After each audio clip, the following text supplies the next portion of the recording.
It's hard to let go of the right and wrongness of things or what you want. It's hard to accept that you could have a delicious relationship with anyone on the planet, because within every person is enough that matches the heart of what you intend. But you didn't come here to just find a relationship with anyone or anything. You came here to define and to decide, and it should be exactly as you have intended it to be. But the thing that we so want you to hear is that this vortex is a compilation of ingredients, and the masterpieces that can be made from it are known by your inner being, but not necessarily known by you. And it does take quite an element of trust to, first of all, accept that there even is a vibrational reality, and that your inner being is tending it, and that in your willingness to gravitate toward feeling good and away from resistance, that more and more will occur to you. But once you start finding a little piece of clarity and you just ride the wave of it, it might only last 10 seconds, but you recognize it. Once you start realizing the power of daydreaming, the power of getting out ahead of it, the power of not needing it to have been manifested before you look at it, but the power to feel for it anyway. Once you step into that knowledgeable, emotional state of expecting good things for yourself, no matter how it looks in the moment, enough things begin to avalanche down around you, like that trend of things that were happening with the job, that you begin to accept your own power. And we just want this conversation to be a conversation where, in the process of accepting your own power, you understand it, and you know what makes it and what works against it, what helps it, what hinders it, when it's there, how to encourage it, what to do to make more of it. It's like molding the clay. You just get better and better and better and better and better at it. And you don't get better at it unless there's something that challenges it. And you don't get better at it unless life causes you to want something new. And you don't get better at it until you actually feel the bliss of temporary alignment. And you don't get better at it until you make the correlation between the alignment and what came next. I'm noticing that in other areas. Yeah. Well, that's a beautiful thing. And then you get down the road and you have this wonderful relationship with this wonderful person, and it doesn't matter what framework it takes. It doesn't matter who lives where, when, or how much time you spend together. You just have this rich relationship that is formed out of the tapestry of the contrasts that you've lived, and you're viewing that relationship and that person through the eyes of Source. And when you focus upon it, there's only the good feeling end of the stick that's ever activated, because you want the good feeling end of the stick to be the only stick that's activated relative to everyone you know. When there's that other end of the stick that's activated often and it hurts you when it's activated, you're out of control. And when you're demanding or needing government or other people to do something different in order for you to feel better, you're really out of control. But when you don't need anybody to do anything different in order for you to feel good, because you know how to align with your inner being, and you know that your inner being knows how to align with everything that you want, now you are the master that you were born to be of creation, and now you're having a good time. And will you ever get it done? Nope. Will you ever be without contrast? Absolutely not. There's always going to be some other precious pile of contrasts that's going to inspire something new, and there's always going to be that potential to waver. There's always going to be that question about what really is my path of least resistance.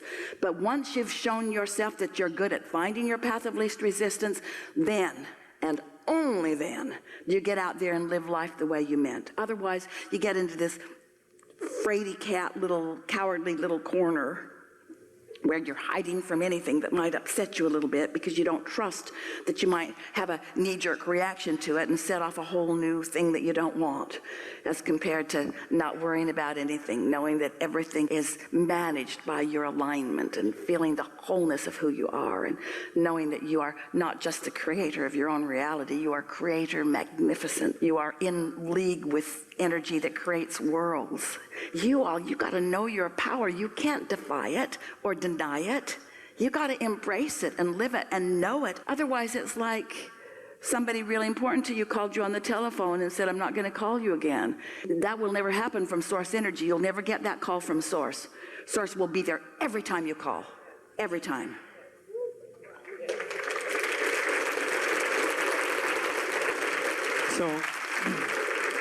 So you're describing what I would call like this Jesus perspective, where I don't mean it as facetiously as I'm going to say it, but where you're like floating above the fray, and love is, and I want to be there, Abraham. So step one is being in the fray. Yeah, it's step 4. Step one is being in the fray. So we're not asking you to be above the fray. We're asking you to understand there's fray step, and there's source step, and there's a line step. We're not asking you to be above the fray.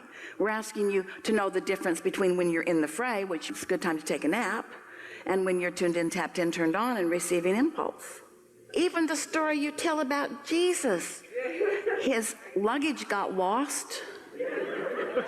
Oh, no, he was nailed up. But you know what we mean. That's the story you all tell and revere.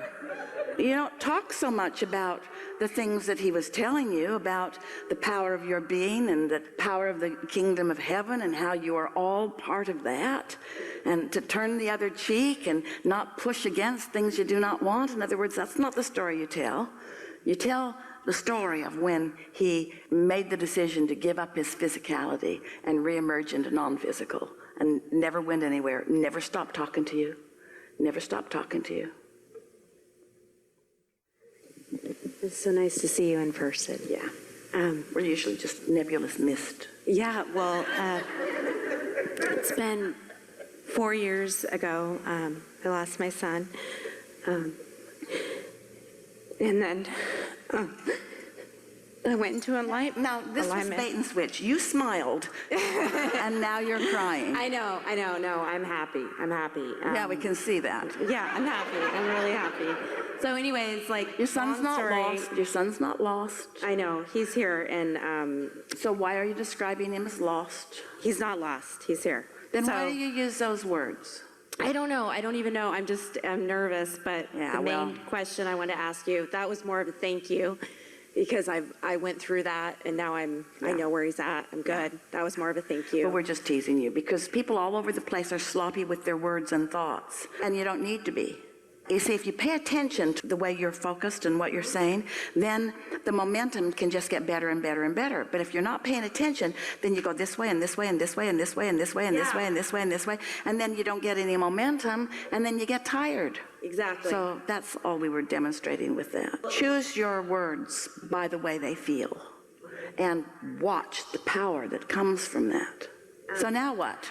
Well, I own my own company, and I just have a little bit of something stuck in my vibrational claw when it comes to when I get up in the morning. I don't want to get on the phone. It's like Then don't.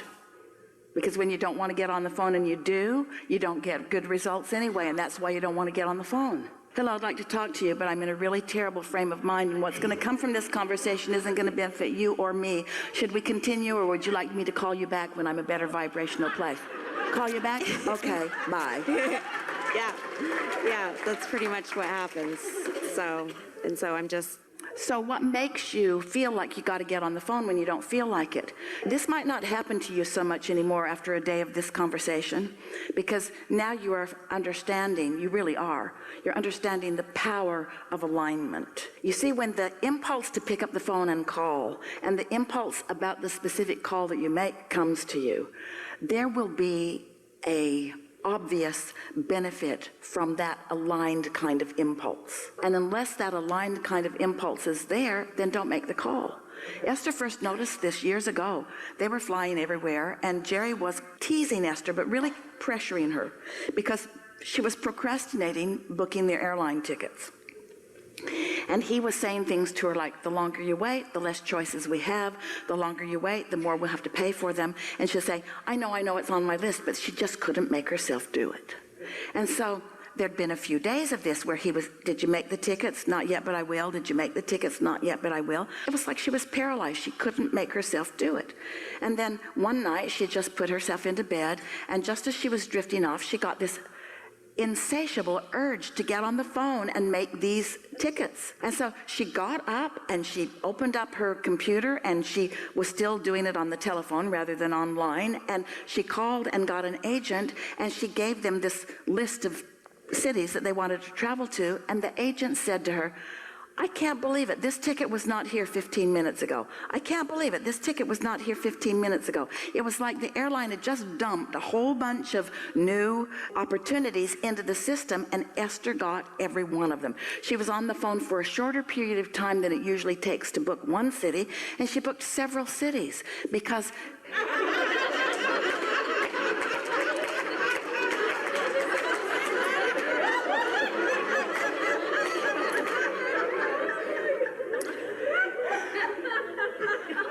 she asked if it was United. Here's the really funny thing, Psychic One. It was Continental who became United.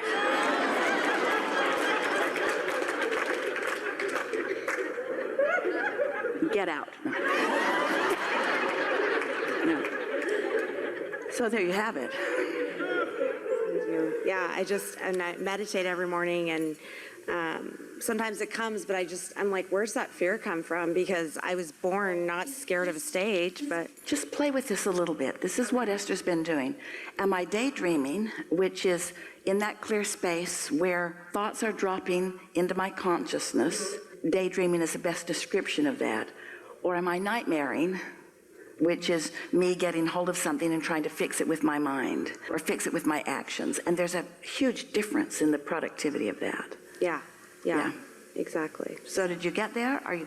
Yeah, thank you. Really good. Thank you so much. Really good. I will see you in Seattle, too.